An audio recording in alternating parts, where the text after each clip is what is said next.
Ok. Buenos días, profesor. Buenos días, compañeros. A continuación, como grupo 2, vamos a presentarles el tema que nos ha tocado para esta presentación, que es el contexto, etapa social y experiencias previas. Los integrantes de nuestro grupo son Ana Lucía Bejarano Mancilla, Piero Eduardo Núñez Apolinario, quien les habla, Joseph Scott Stuart Paredes, y Diana Carolina Torres Ugarte. Para comenzar, nos gustaría compartirles un pensamiento sobre este filósofo de nombre Osho, que dice lo siguiente: ser un buen terapeuta es un trabajo muy difícil. Un buen terapeuta tiene que ser inmensamente compasivo, porque no son sus técnicas de terapia lo que ayuda a la gente, es su amor. No hay nada comparado al amor cuando se trata de curar las heridas del ser humano. Las técnicas pueden ser útiles cuando son usadas como apoyo, pero lo básico no es la técnica, sino el corazón amoroso. Veamos ahora los pasos de abordaje en la terapia breve centrada en soluciones. Son 5 pasos. Comencemos por el primero: conocer al cliente. En este primer paso se busca comprender un poco más a detalle y conocer un poco más al paciente, como dice el nombre del paso. Más allá de la información que nosotros podamos ya tener sobre nuestro paciente, también se va a buscar determinar aquellas necesidades que va a demandar. En el segundo punto, buscamos determinar cuál es el problema. Aquí se procura determinar en qué consiste su queja. También en qué se desarrollan las necesidades planteadas en la demanda del cliente. En el tercer paso buscamos especificar el contexto. En este tercer paso, el consejero va a buscar indagar un poco más sobre las situaciones y los momentos donde se suscitan esa situación problemática, así como también con qué frecuencia suele darse. Vemos ahora el cuarto paso, que es la detección de soluciones. En este cuarto paso se va a buscar qué soluciones previas el paciente ha propuesto para hallar su bienestar. Mientras que en el quinto paso vamos a dar nuevas propuestas de solución. En, Como podemos ver, el psicólogo va a buscar que el paciente tenga un mayor acercamiento con aquellas metas que desea alcanzar a través de la aplicación de técnicas que se van a ir dando en el transcurso de las sesiones. Vamos a definir ahora el contexto y la fase social. Podemos ver que dentro del contexto tenemos la definición del proceso. Esta definición del proceso se va a dar cuando nosotros pongamos en práctica la técnica del encuadre. Es aquí donde se van a absolver toda duda que pueda tener el paciente. Por ejemplo, cuánto van a durar nuestras sesiones, qué cantidad de sesiones se van a llevar aproximadamente, eh, también los roles que se van a ejercer. Hablamos del rol del terapeuta como el del paciente. También, en caso tenga algún costo la sesión, también se va a determinar en este punto. También podemos ver que se va a buscar generar seguridad y reducir la ansiedad en nuestro paciente. El objetivo de esto es de que el paciente se sienta con confianza y se sienta cómodo para poder expresar todo aquello por lo cual se encuentra aquí con nosotros. También facilitar la implicación del proceso terapéutico.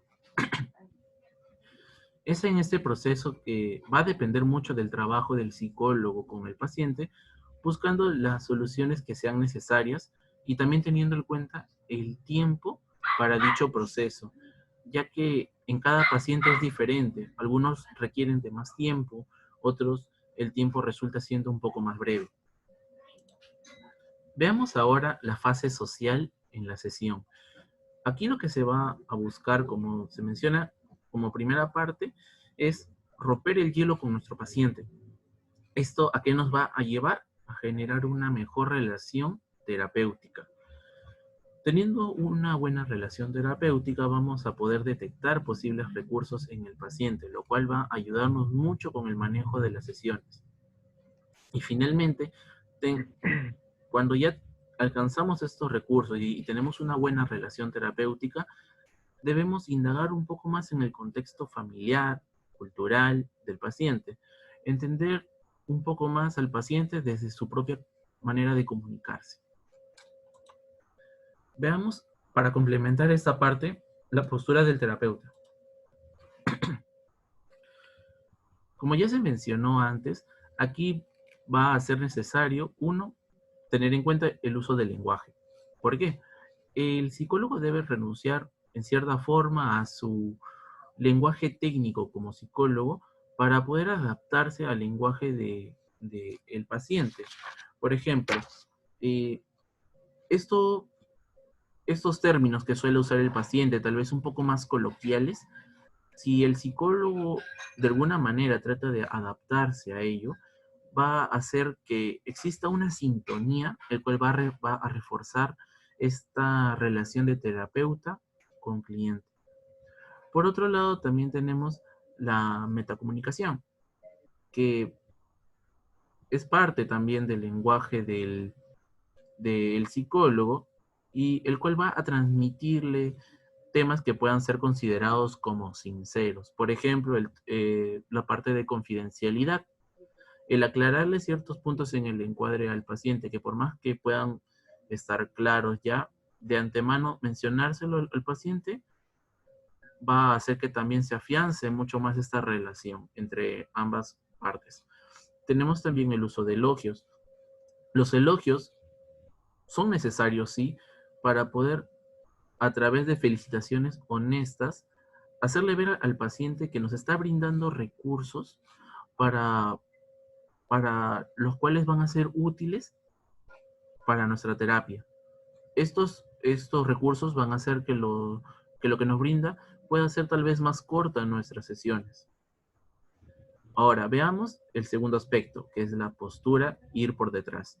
Aquí el terapeuta deja de lado ese papel de persona experta y y va a reconocer al paciente como el experto.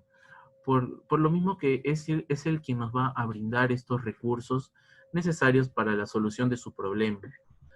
Eh, es, es en este momento que cuando ya el paciente nos brinda el recurso, lo único que va a hacer el psicólogo es, va a movilizar este recurso para que el mismo paciente pueda identificar qué soluciones oportunas le puede dar al problema, ya que el paciente en este momento no lo está teniendo muy claro, pero él, cuando ya se da cuenta, él mismo va a poder ver qué alternativas de solución puede brindarle desde su propio punto de vista. Tenemos también la relación terapéutica. Es básico mostrar respeto hacia nuestros pacientes, además de conseguir una actitud colaboradora por parte de ellos. Veamos ahora las preguntas que nos pueden ayudar en este aspecto. Por ejemplo, para poder entrar un poco más en confianza y romper el hielo, podríamos usar preguntas como estas. Eh, ¿Qué crees que me dirían de ti si le pregunto a alguien sobre tus cualidades o defectos? ¿Qué planes tienes tal vez para el futuro? O, o dígame, ¿qué cosas le gustan hacer por lo general? Después podríamos preguntarle, ¿de qué manera te integras tú en tus círculos sociales? O también podríamos decirle, ¿qué cosas son importantes para ti? Coméntanos un poco de esto. Veamos ahora las experiencias terapéuticas previas. Bien, tenemos las experiencias terapéuticas previas. En este caso, se va a indagar la información sobre el paciente si ya ha asistido a alguna terapia con anterioridad, donde nos va a permitir tomar en cuenta algunas experiencias que ya ha tomado el paciente, el cliente. También es ayudar a nuestro paciente si con las técnicas o con la eh, terapia que asistió anteriormente podamos seguir en esa misma línea y darle un poco más de ayuda con respecto a lo que se está abordando. Y por último, también esto nos serviría de mucha ayuda porque es oportuno si es que esto que trabajó anteriormente no le sirvió de mucho para el paciente, entonces nosotros podríamos proponer nuevas soluciones junto con él. Es que es el trabajo conjunto entre paciente y cliente, perdón, terapeuta y cliente. Por favor, siguiente PPT.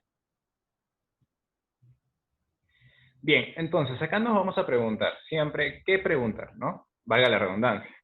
Entonces acá nosotros vamos a ver lo que el cliente tiene. ¿Qué elementos fueron útiles para él? ¿Cuáles fueron de mucha ayuda? Y en base a ello nosotros vamos a comenzar a trabajar en conjunto con el cliente. También, cómo preguntar, cómo decir las cosas. Entonces nosotros, como decía Joseph anteriormente, debemos dejar este papel de expertos y comenzar a ver al consultor como el experto. Es decir, ellos van a ser los protagonistas de sus propias soluciones con nuestra guía. Siguiente PPT, por favor. Bien, entonces acá antes de seguir, bueno, ya mencionado todo con anterioridad, vamos a ver también desde dónde surge todo esto, desde la terapia centrada breve en soluciones. Esto es parte desde un triángulo equilátero. Es decir, con la siguiente PPT vamos a explicar. Bien, tenemos tres raíces. ¿Desde dónde parte? Desde dónde nace toda esa terapia. Parte de tres puntos. El punto de vista sistémico, el punto de vista centrado en soluciones y el constructivismo relacional. ¿A qué nos referimos con punto de vista sistémico? Aquí vamos a entender que todo parte desde la teoría general de los sistemas. Es decir, se entiende al cliente, a la familia, la relación o la interacción entre paciente y terapeuta como un sistema. Sin embargo, debemos tener en cuenta de que no solamente se trabaja con los sistemas, con los grupos, sino también con el paciente de manera individual, porque, valga la redundancia, el paciente o el cliente es un sistema en sí. Por otro lado, tenemos el constructivismo relacional. En esto entendemos que el paciente puede darle un significado a un hecho concreto, puede darle diferentes significados a un solo hecho concreto, de los cuales nosotros podemos trabajar en ello para poder darle mejor ayuda y poder seguir guiando al paciente según las soluciones que él proponga. Y por último, tenemos el punto de vista centrado en soluciones, donde esto se refiere a que el paciente tiene muchos recursos, donde nosotros debemos aprovechar ese aspecto para poder trabajar y hallar un bienestar para el paciente, según lo que refiera en su queja. Por favor, siguiente PPT. Bien, acá tenemos un ejemplo del contexto de la etapa social en una sesión, del contexto y de la etapa social en una sesión. En este caso vamos a presentar nuestro ejemplo sobre nuestra primera sesión que tuvimos, donde se concretó el encuadre y también la etapa social. En las primeras PPTs nos referimos al contexto de la sesión. En este caso hablábamos del encuadre. Siguiente PPT, por favor. También ahí en este segundo momento y por último tenemos la fase social, donde pues determinábamos un poco más con las preguntas, hacíamos que rompamos el hielo con el cliente. Por favor, siguiente PPT. Bien, estas son las referencias en las cuales nos hemos basado para poder hacer toda la explicación sobre nuestra exposición. Y por último tenemos una frase que dice: como terapeutas tenemos un deber muy claro. Primero, conseguir claridad en nosotros mismos y buscar luego cualquier señal de claridad en los demás. Apoyarles y reforzarles en todo lo que haya de sano en ellos. Esto lo mencionó Gregory. Y como a modo de reflexión, esto nos hace pensar en nosotros mismos. Es decir, trabajar en nosotros mismos, tener una mirada en nosotros mismos para poder darle ayuda a los demás. Es decir, para poder ser el amor, como lo mencionaba Osho en las PPTs primeras, como lo dijo Joseph. Es siempre ayudar a los demás, pero primero nosotros mismos ver sobre nuestra perspectiva. Y con esto les agradecemos mucho su atención. Gracias.